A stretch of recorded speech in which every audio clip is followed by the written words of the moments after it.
మంచి తిథి నక్షత్రము ఏ పూజలు చేసుకున్నప్పటికీ కూడా భార్య పీరియడ్స్ ఉన్న టైంలో చేయకూడదు అనేది ఆంతర్యం ఇదే. ఆమె 75% వర్క్ చేయాలి, అతనితో కూర్చోవాలి. కూర్చున్నప్పుడు ఏంది, పురుషుడు పక్కన ఎడమ చేతికు కూర్చోమంటాడు. పురుషుడేమో ప్లస్, ఈమెనేమో మైనస్. ప్లస్ మైనస్ కలిస్తేనే ఎనర్జీ. ఎప్పుడైతే ఆ పూజ చేస్తున్న దాంట్లో శ్రీరాముడు ఆమె అరణ్యవాసంలో ఉన్నప్పుడు స్త్రీ లేకపోతే నువ్వు హోమం చేయడానికి అర్హుడవు కావు అంటారు. కాబట్టి స్త్రీ లేకపోతే, మగవాళ్లకు భార్య లేకపోతే పూజ చేసే అర్హతనే లేదు.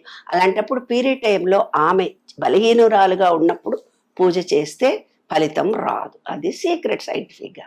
అంతకంటే ఎక్కువ అందులో ఏముంది, మనం ఈజీగా అర్థం చేసుకోవచ్చు. ఏ రోజైతే పూజ జరుగుతుందో ఇంట్లో ఆ రోజు రాత్రి భార్యాభర్తలు కలవకూడదు.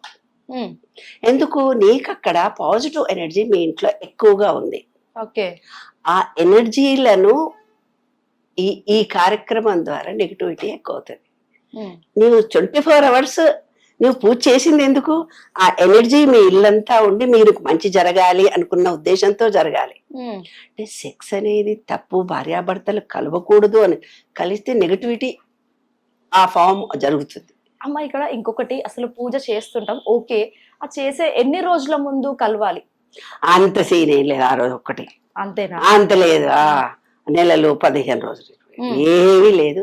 అది మానసిక స్థితిని బట్టి, శారీరక ఆరోగ్యాన్ని బట్టి ఉంటుంది తప్ప, రేపు పూజ అవుతుంది అని అంటే కూడా ఓపిక ఉండదు. ఆ రోజంతా పని ఎక్కువ చేస్తారు.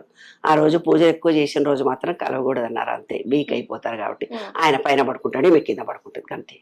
వేరే పడుకోమన్నారు అంతే, మంచం మీద పడుకోవద్దు అన్నారు. అంటే దాని రహస్యం ఏంది, భార్యాభర్తలు ఆ రోజు రాత్రి కలవకూడదు అని అర్థం. అంతకంటే ఎక్కువ ఇంకేం సైంటిఫిక్ రీజన్, మనుషులు వీక్ అవుతాం ఆ రోజు అంతే. అంతకంటే ఎక్కువ ఇంకేం లేదు, సైంటిఫిక్ గా చెప్తున్నా నేను అంతే.